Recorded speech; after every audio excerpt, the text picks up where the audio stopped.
My business part of my career, I had several offices and I did a lot of training and leadership. And then when I came to church here, we started working with people around the world, and we work with 75 or 80 people in 35 countries, and we train them. And I actually go, and others like John Lucas and teams, we go to various parts. I go to Africa and do 2 trainings, go to India, Nepal, Bangladesh, Philippines, Jamaica, Haiti, and now we're starting to go to Ecuador in South America to train people, because so many people in America give a lot of money away, we give a lot of resources away, and you go, where did it end up, right? I mean, we've all seen this. All of us have worked in Haiti, and you go, where does it end up? And what we find is we're giving people things, and they don't have the leadership and the responsibility and the understanding. They're not bad people, they're not evil people, they're not stealing the money, they're just not necessarily been trained on how to use that. So we call it BocaLead, but one of the things I've discovered, and we've been working through here in our church and our congregation and among people, is we here in America need to learn some leadership as well. And I think it's important. So we're going to look at those 4 aspects that Johnny talked about, but today is our own inspiration. How do you inspire people in leadership? And we're going to start and look at that. You have a worksheet in front of you, and I put the worksheet together because some of you run teams and some of you work with other people, colleagues. You got people under you, you got people over you, and you can share this, work with it. This will be on our website as well as our PowerPoint and the video as well, so it's on BocaLead.com. If you want to use any of it, it's all available for you. But there are 4 areas of influence that all of us have. And when we're talking about business, now there's many other areas of influence you have. You might be a coach on your kid's soccer team or Boca hoops or something like that. We have incredible amounts of influence, but I want to talk about 4 today as it applies to business and professional areas, and then we'll kind of go and look at what a healthy leader is in those and what an unhealthy leader is. Could we do that kind of talk? What are the 4 areas of influence? How can you do it unhealthily? And you go, boy, that's my boss. The object is not to say that's my boss. The object is to kind of reflect upon it yourself. And maybe it is your boss, but then 4 areas that are healthy, and how if you have these, you're in a healthy situation. And then we'll look at how to kind of move from unhealthy to healthy. Does that make sense? So let's look at that. First of all, what is the first area of influence we have or should have? And again, in business and professional, and it is called personal.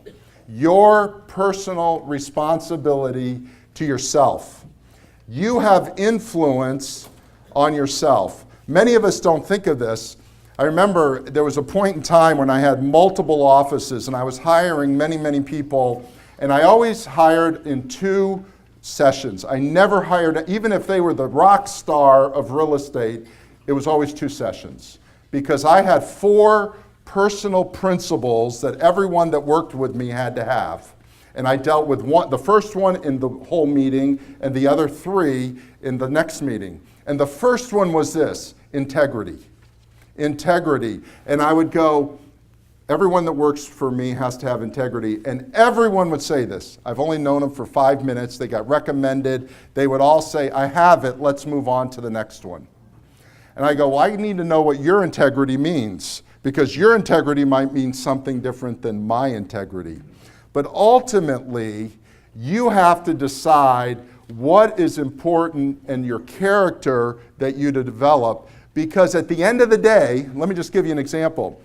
I had an office that they put me in charge of where every person in there was a thief. And I don't mean they stole the toilet paper. They were stealing commissions. They were stealing. It was unbelievable. And they had character, right? But their highest character quality was to make as much money as they could.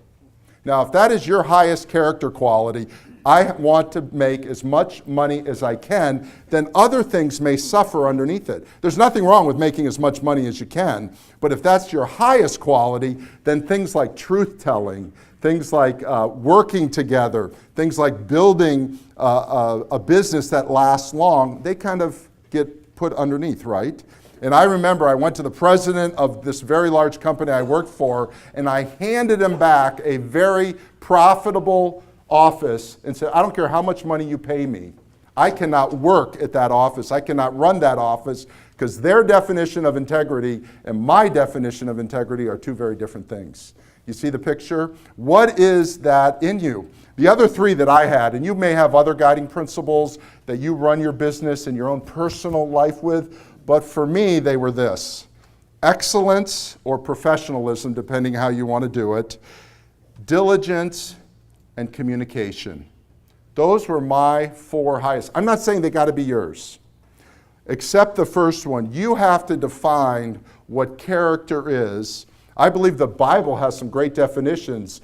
We're here in a Christian school, Christian church environment. The Bible speaks very highly into what should be. So things like truth-telling, which we'll talk about in a minute, is a very high value to me.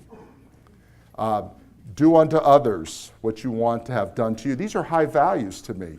They're not necessarily high values to everyone else, but you have to decide as you walk through what are your personal issues that you're going to live by. My father, who is sitting here, said, who's still in business at 83 years old, he said to me early on, there's some decisions you got to make ahead of time before anybody ever asked you. And I was 19 years old. I just graduated 20, graduated college, and I went to work for him. I said, what kind of decisions? Don't you have to kind of make them as they go? He said, people are going to ask you, you're in real estate, to take money under the table. Now, I never understood what that was, but you know what? There was a day that came where the money came under the table. $25,000. Now, when I was about 30 years old, that was a lot of money. 25 grand. But you know what? I had already made the decision ahead of time. I didn't have to make a decision that day. I had made a decision when I was 21 years old not to take money under the table. And I'm talking about it was real money, and for me, I could have used it at the time.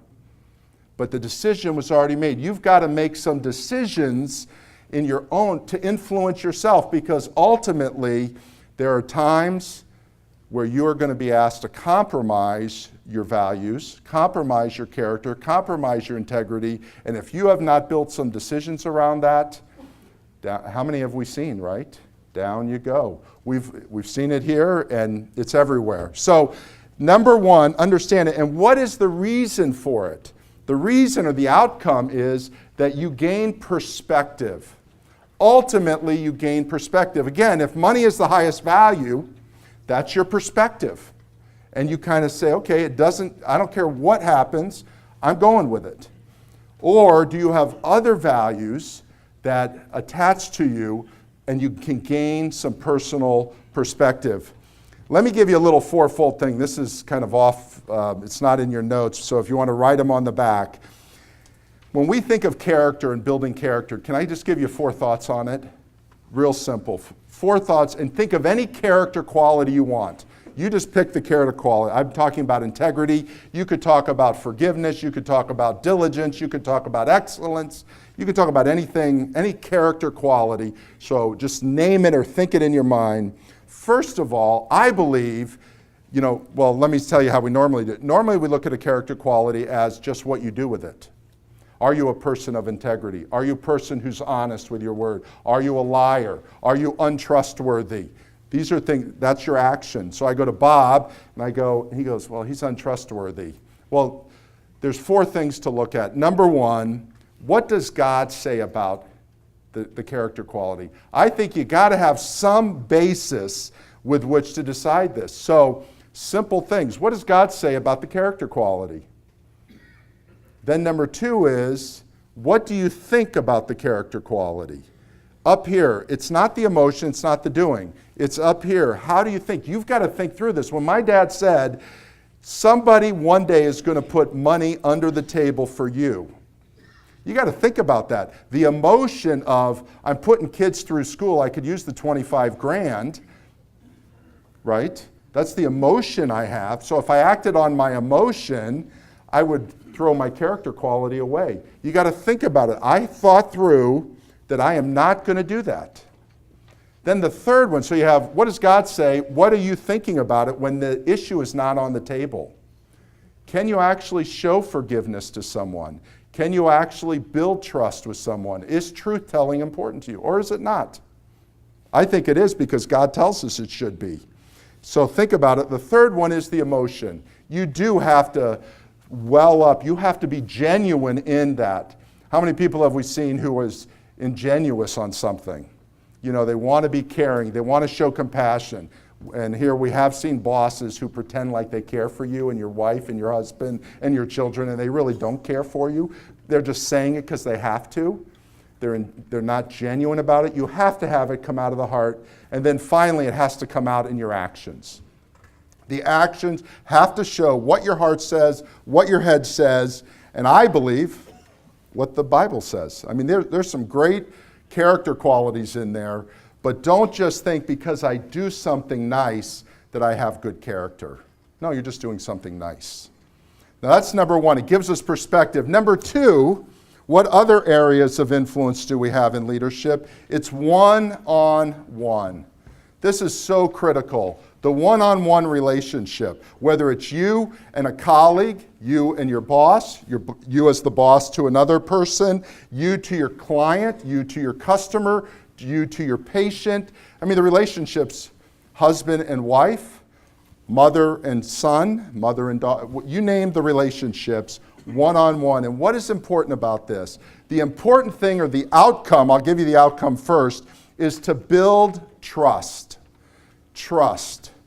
Without trust, you have nothing. Marriages go south, partnerships go south, relationships go south without trust. Now, how do you build trust? Has anybody ever read the book Speed of Trust by Steve Covey Jr.? Anybody read it? It is a great book. You do not have to read it because I'm going to give you what the 400 pages say in 2 sentences. I have a way of pulling things out. I'll give you the whole book and save you the $25.95 because it is a great book. Here's the concept. If you have trust, 2 things happen. Speed of the relationship is fast. In other words, again, if I trust you and we go into a relationship, we move forward. You know, it's interesting, with these 75 people we work with around the world, we give a lot of money to them. We trust them. We've built relationships. We have people here in South Florida that we work with, compassion ministries and homeless shelters and feeding programs. And you know what? We have such a relationship. When they ask and we're able, we give. And you know what? It's a speedy thing. So speed goes up. It's quick. You can do things when you trust somebody. Yeah, you got to write it down. You got to have contracts and all the rest. I have one of my insurance guys here. When he says such, I trust him. We build, we move forward. The second thing that happened is costs go down. When you have a trusting relationship, the speed of the relationship goes up and costs go down. Because you trust the person. Now, when you don't trust the person, you're spending a fortune on your attorneys, you're spending a fortune on follow-up, you're verifying and all the rest. Costs go up. But when you have trust, your costs go down. So what if you don't have trust? If you don't have trust, the speed of the relationship just grinds to a halt. And it may even be over. And the costs go up. Isn't that not true? I mean, just think of marriages that break up. Think of partnerships that break up. I mean, we can name these ad nauseum. Trust is so important. And I would suggest in the one-on-one relationship, not the big relationship, the one-on-one relationship, trust is paramount. Because as you build trust, just think about the relationship with your kids. Some of you have grandkids. Building that trust is so important, isn't it? It's not about rules. Yes, we have to have rules. It's about trust. How do you have trust through relationship? Building that one-to-one relationship. So that's the second. The third area is the area of teams. Or you could say family. I'm a big family guy. I have 5 kids. I love family. So it's the same thing with a family or with your team. And again, you might be the head of the team, you might be in the team, it might be a collegial team, it might be a team that you're over or you're under, it doesn't matter. But in that team setting, that you're working together, and the outcome of a team is community. Now, what is community? That's a word that means a lot of things to a lot of people. It's a great word. It's the middle name of our church, Boca Raton Community Church. I love the name because it tells us where we are, what we do, and how we do it. We're in Boca. We want community of faith, community among our people, and we're a church. We're doing it via church. It's kind of very simple. But the word community is very simple. C-O-M means with. It's a real easy thing. With unity. Community. With unity. Teams, and we're going to talk about teams later in another session, but the development of teams is so critical because here it is. A team is nothing more than a bunch of one-on-one relationships. You don't think about it, but if there's just me and my partner, there's just one relationship, right? One here, just one relationship. There's two ways to look at the relationship, but at your table of 8, there are about 50 relationships at your table of 8. There's you with 7 other people. There's you with 7 other people. There's you with 7 other people. See that? And if you have disunity, if you can't build this thing together, just think about it. As the leader of the team, that's why you don't want a team of 100. You can have an organization of 100. You build a team of 100, just think of all the relationships. It's like 9,000 relationships in a team of 100. That's why they say only build small teams so you can develop community and trust. See the picture there? And then finally, and this is the one we all run to so quickly, is organizational leadership.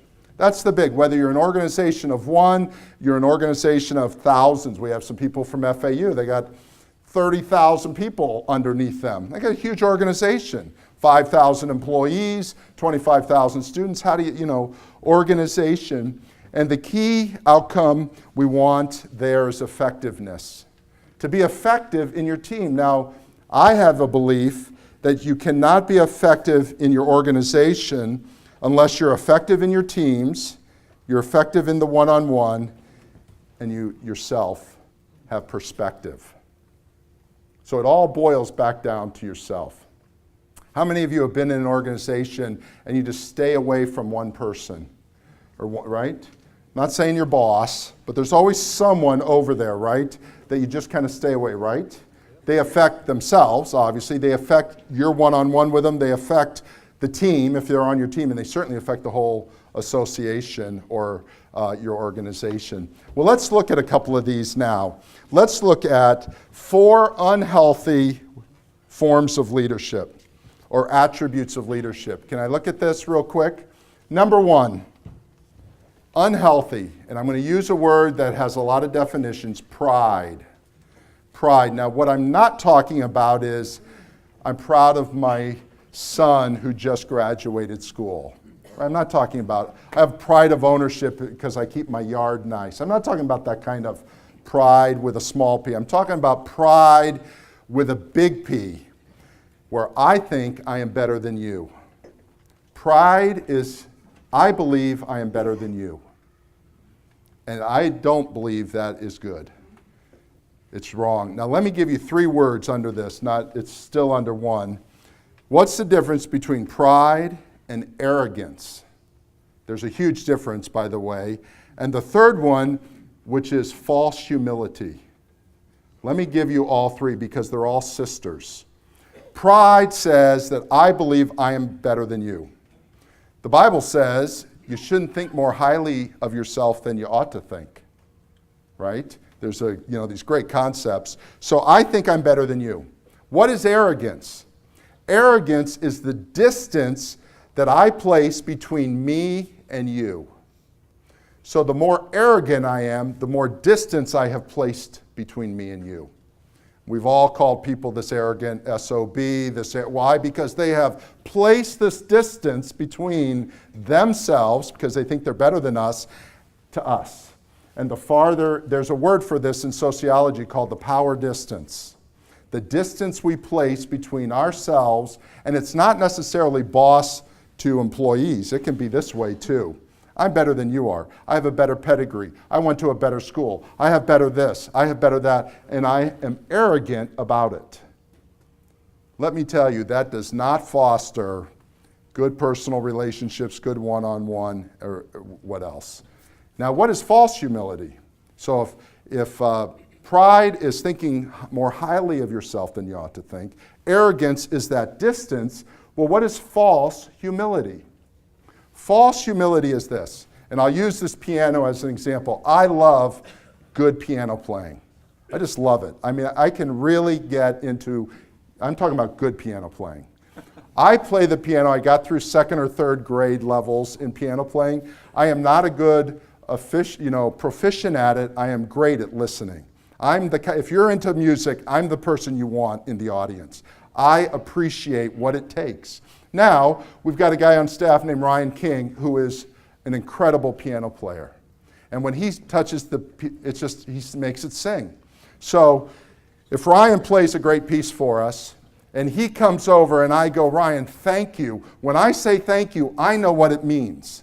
I'm not just saying thanks for a great song. I know what it means. I go to Ryan, thank you. And if he says these words to me, it was nothing. That's false humility, because it was something. He practiced 10,000 hours from when he was 4 years old to he's 32 years old. Don't tell me it was nothing, because I know I can't do it. So false humility says it was nothing. What has he done? He's made himself humble, brought himself to earth, but he has shoved me down. And the distance is still the same. See the distance? I'm better than you, you're here on earth. That was nothing. Plants himself on earth, seems like a humble statement. Oh, it was nothing. And he shoved me down, right? And be careful when you say it was nothing. It is something that you do. You have been given incredible talents and gifts, and you've got to properly use them, or you're going to destroy the people around you. I got people, I love spreadsheets. Again, I love reading them. I have a great respect for those of you who can, do the analytics behind a spreadsheet. I am not one of them.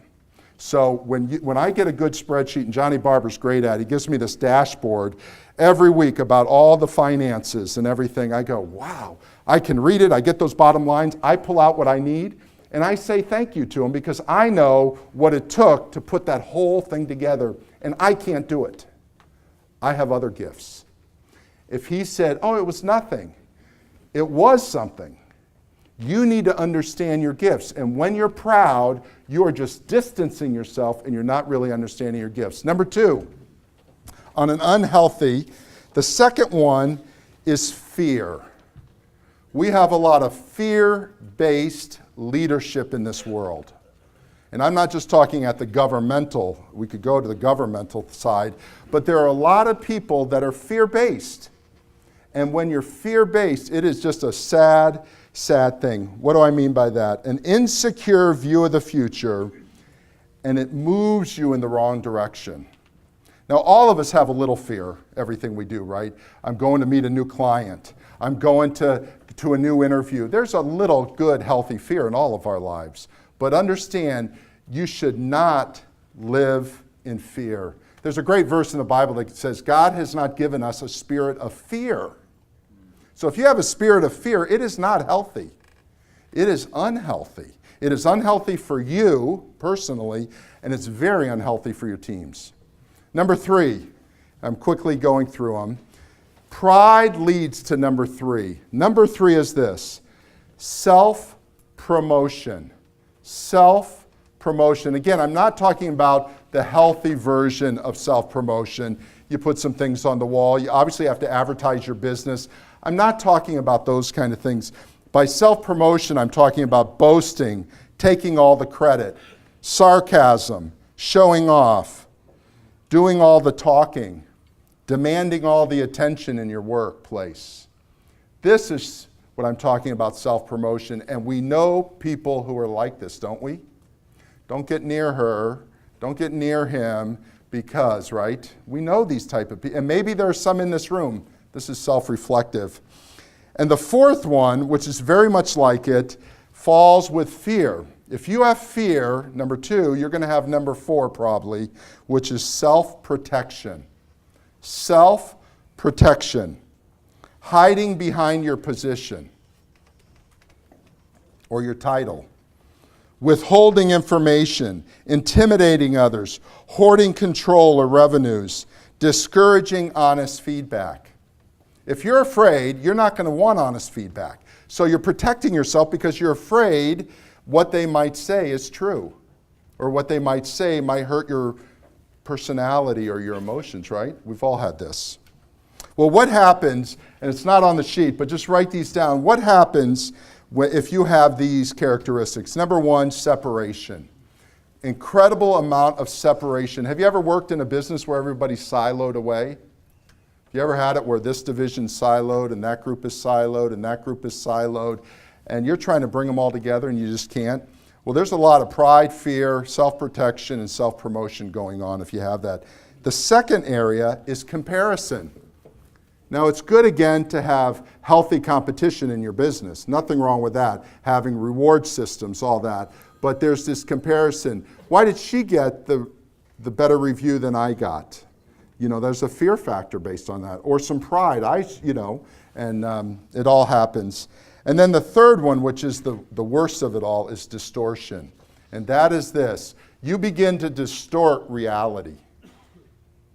And you're looking at why things are failing, and you're distorting it, blaming them. It's pushed out. There's no self-reflection.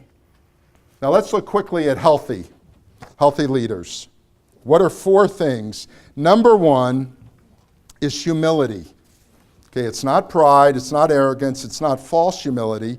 So, Bill, what is humility? Humility is, let me just give it very simply. It's to think nothing more or nothing less than who you really are. Nothing more, which is pride, nothing less, which is false humility. But to really understand that you have God-given gifts and talents, and you've developed them, and you have a true understanding of them. So you look at Jesus. Jesus was a humble man. The Bible says he's humble. Well, he's the most powerful man who ever lived. He raised people from the dead. He healed the blind. He preached. He talked. He transformed people, and yet he was humble. He understood who he was, but he could do it without pride. If you have a true understanding of your gift set, like me, don't ask me to play the piano. Don't ask me to work in accounting.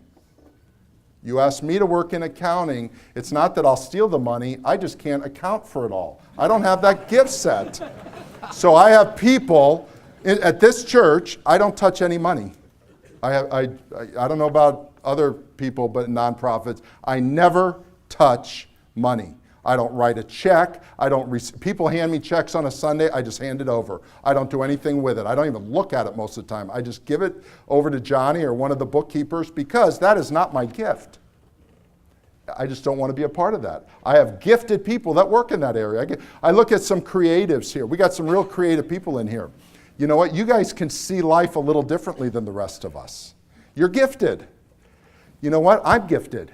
You're gifted. We are all gifted. But when we start comparing, I wish I had your gift, and boy, Wally, I wish I had your gift, and I wish I had your gift, Gary, and I wish I had your gift, Susan, and I wish I had your gift, then I'm not being humble here. I'm wishing I was you. God has not called us to that. So humility, looking outside yourself, looking at the bigger picture, not being false in it.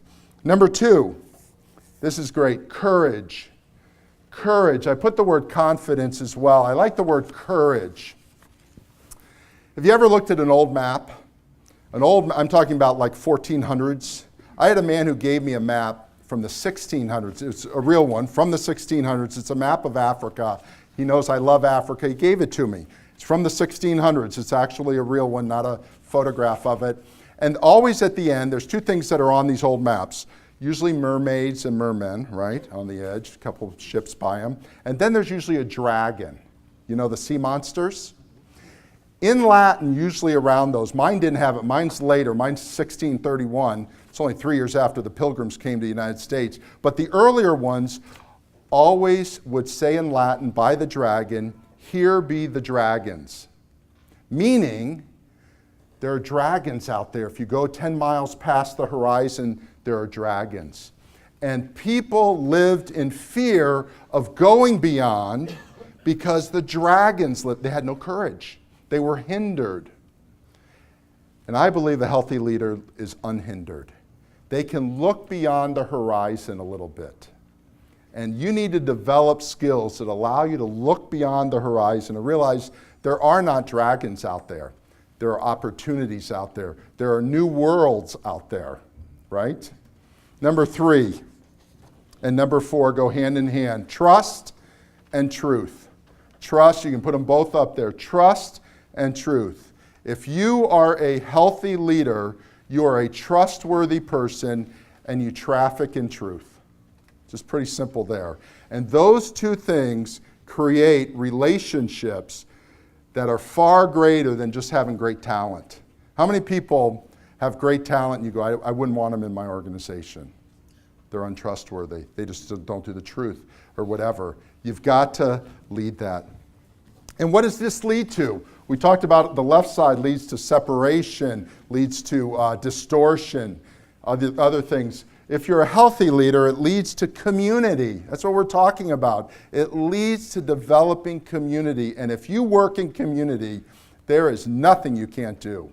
There's a great book called Organizing Genius that talks about how Disney did it, how Bill Clinton did it when he shouldn't have beat Bush that first time. He put together teams, built community, and they did things far greater than they should have ever done. Building community, building generosity and contentment is the second thing. If you are a healthy leader, you are a generous person. And then finally, you're inspiring. This is the kind of person people like to follow. Inspiring people. Our time is up. I'm going to close. We'll get to that last one another time. Remember 4 years ago there was an earthquake in Haiti? Remember the earthquake? People came to me and said, what can we do? And we did a lot of things. We worked with Food for the Poor. We got buildings down there, temporary buildings. We did a lot of things. And I called, once I got able to call down there, our 2 partners down there. I said, what do you need right now? Right now, what do you need? They said, we need money, and we need them in small denominations. There's no currency. There's no economy. It's gone. You know, the parliament is in shambles. It's gone. I said, what do you mean by small denominations? We need 1s and 5s and 10s. This country runs on $5 bills. I said, how much do you need? One of them needed 9,000. One needed 5,000. I'm thinking in 1s and 5s and 10s. And all I could think of were all the stories of people stealing money. They were stealing the backpacks. They knew these aid people were coming in. Thievery was everywhere in Haiti. And I said, can't we send you something else? You don't need food, you don't need, no, others are doing that. We need cash so that we can rebuild and pay people just dollars. So you know how much that is in just physical weight? So I got 9,000 and 5,000. And I put them in envelopes. The 9,000 in 2 yellow envelopes, the 5,000 in 1. I sealed it and I signed my name over the seal. And we figured out, I got a guy from church that I trusted, and I looked at him and I said, I am handing you $14,000. This is not my money, this is not your money, but it's now yours and you're responsible. And whatever happens, happens. Because I thought it's going to get stolen. And people like you gave us the money. He took it to the pilot we had arranged. I said, say the exact thing. Look him in the eye and say the exact same words. He told the pilot, looked him in the eyes, and handed him the 3 envelopes. We had a guy at the airport in Port-au-Prince who I had never met. Now we're dealing with people we don't know. I said, tell the pilot to look him in the eye and say the same thing. There was one more person, and then it went to the 2. So the 6 people are touching these envelopes. 3 or 4 days later, we get a call back. And the first thing that was said is, what happened? And I'm thinking, oh, my lands, it never made it. And they said, you sent more money than you told us you were going to send. I said, what are you talking about? I had my secretary go to the bank, cashed the money. I watched them as they put it in. I watched them as they sealed it. I signed over it. It was $9,000 and $5,000. There was $5,000 extra dollars in those envelopes. And I said, I called my friend who would have put $5,000 in. He's that kind of guy. I said, did you put $5,000 in? He said, no. I called the pilot. I said, did you put, somewhere in between Boca Raton and Port-au-Prince and Port-au-Paix, Haiti, someone put $5,000 in. It may have been someone in this room. I have no idea. They were inspired by a movement. And because of that, they did something that was generous and they didn't want the pride to know. They didn't want us to know. And someone, it may have been that guy from our church that sent the money. And he might have just told me he didn't do it. It might have been the pilot up in West Palm on the private flight that was flying down there. I don't know who did it. But that man or woman was inspired and had great influence because of what they did. You and I have incredible opportunity to influence people in little things and in big things. Just do it and take the opportunity. Thank you.